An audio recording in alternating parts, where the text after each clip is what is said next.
Hi there everyone, my name's Dave West. I hope we're all doing well.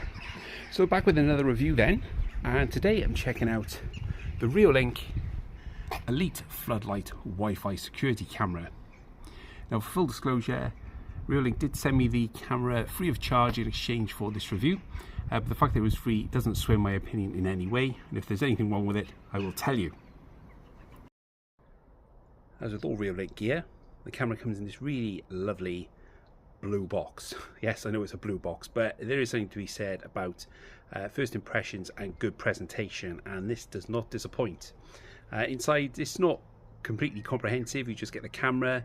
You do get a 3-pin plug, which I will explain a little bit more about later in the review. You also get the instruction manual and all the fixing plates to get it up on the wall and installed correctly.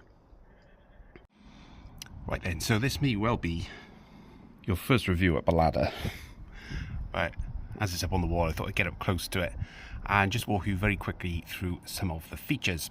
So it's got a twin 8 megapixel lens setup, and it records in up to 4K resolution, and because of the angle of both of the lenses, this gives you a super wide 180-degree field of vision, which is really impressive. So for us, that means it sweeps from the back porch door, which is to the left of the camera as you look at it now, and then right over to the side of the gate, which is the alleyway at the side of the house. So if anyone wants to try and rob us in the middle of the night, it will actually catch their face as well, which is really good. Now the camera itself can be articulated, so can these floodlights, and you can actually secure the camera with this tightening bolt here. Now you do get a tool in the box, and once everything is in position, it means your camera is then not going to move around when it's really windy, for example. Now this is a fully waterproof design. This back plate here, you can't see it now because I've tightened it against the wall, but it does have sort of rubber backing, so as you push it against the wall, it allows a bit of clearance behind this plate to stop water running down the wall and then into the electrics inside of this box here. Now inside this box you've got the electrical wires. Now one thing I do need to make clear is this needs to be hardwired, not hardwired, but it needs to be plugged into an electrical outlet with a proper plug, and it needs to be wired up when you actually buy it. So when I had the camera sent to me, in the box there was just a loose plug with loose wires, but I soon realised because of these floodlights, these won't just run off the standard small power supply that you usually get with Reolink cameras. So they send you an actual plug, and it just needs to be wired up and then plugged into a suitable power outlet, which is what we've done here. Now if you're unsure, obviously just get a qualified electrician in to do that for you. I did actually have to have a new plug fitted in the shed because the one I did have wasn't powerful enough to run these floodlights. It's quite old. Our shed has been there since the 1960s, which is well before we bought this house. So I had to have a new plug fitted, but it's all working perfectly now and everything is cool. Now these floodlights are incredibly powerful. They kick out nearly 3,000 lumens of light when at full tilt. Now you can adjust the brightness.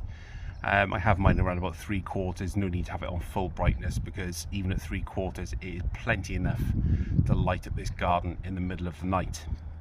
Now you'll notice around the camera here we have these sensors. So what these do is obviously monitor for objects around the camera's field of vision. Now you can adjust the sensitivity of that. So what I found was when I first had the camera, it was a bit too sensitive, so it even picks up flies which are just moving around in the middle of the night, and obviously that was switching on the floodlights. Now beneath me is our French doors and our lounge, so obviously the last thing we want is this flickering on and off all night and disturbing us, because you can actually see it going on and off and it's a little bit distracting. So if you just nudge the sensitivity back just a little bit, say medium sensitivity, it literally will just come on when something is around about, I'd say, if we look at the garden here, just past the edge of that dining table there. Whereas if you have it on high sensitivity, it picks up literally anything that is in front of the camera. Now these floodlights, they can be moved around, as you can see here. to give you the best coverage. Now the only thing is they don't move left and right, which is a little bit annoying, so they're stuck in this kind of as you can see, like a diagonal pattern, which deflects the light away from the camera. Would have preferred if they could be articulated left and right a bit as well, so it's not blaring in my neighbour's garden, because even though it's not really bothering them at night, I'd rather it not be shining really brightly in their garden and more in ours. But you know, it's just a small subjective thing, I think, and maybe something to think about for future iterations of this camera, if there are any. But what I will say is these are incredibly effective when you're out in the garden at night. You know, if you just want to walk out, we had our son's dog with us last weekend doing a bit of dog sitting, and you know what dogs are like, they need a pee before they go to bed. So just coming out into the garden in the dark, these just give ample light coverage across the garden, rather than you getting absolutely none at all, having to rely on the lights in the house to give you a little bit of illumination in the garden. So for that, they are very, very handy. The other good thing is, and a friend remarked on this, is that it's a really good deterrent for anyone who fancies breaking into your garden. You know, statistically, I think, you know, people see a floodlight, they're going to think, oh damn, I've been caught, and probably do a runner. It also startles your intruders as well. Now, it may not stop them breaking in, but they may think twice if they see this on the wall. Right, so just a comparison to show you the field of view that this camera does have. So this is my Oppo Find X5 Pro.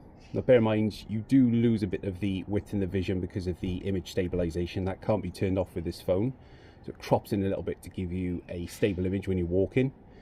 And then you've got the Reolink camera, which, as you can see, has a much wider field of vision and can capture a fairly comprehensive field of view, which is really handy. The actual quality itself,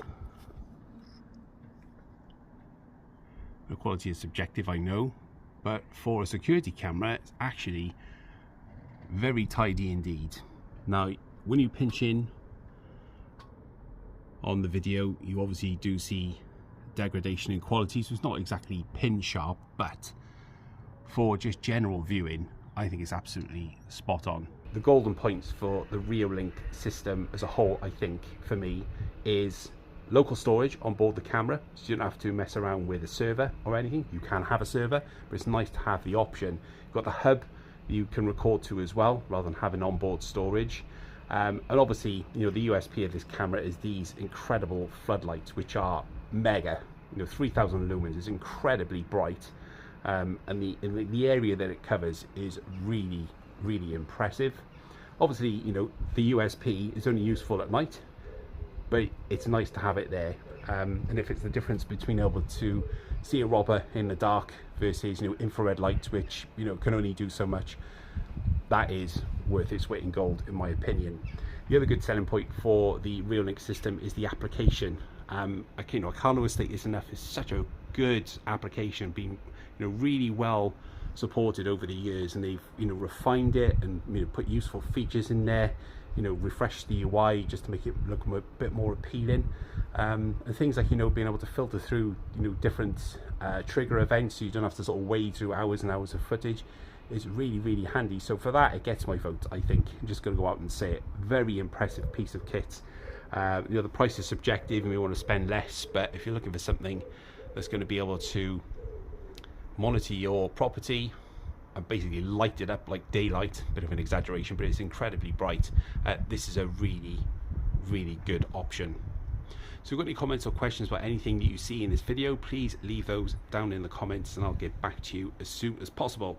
And if you're new around here, please do consider subscribing so you don't miss more content like this coming very, very soon. But for now, this has been my review for the Elite Floodlight WiFi camera from Reolink. My name is Dave West, and I'll catch you guys later.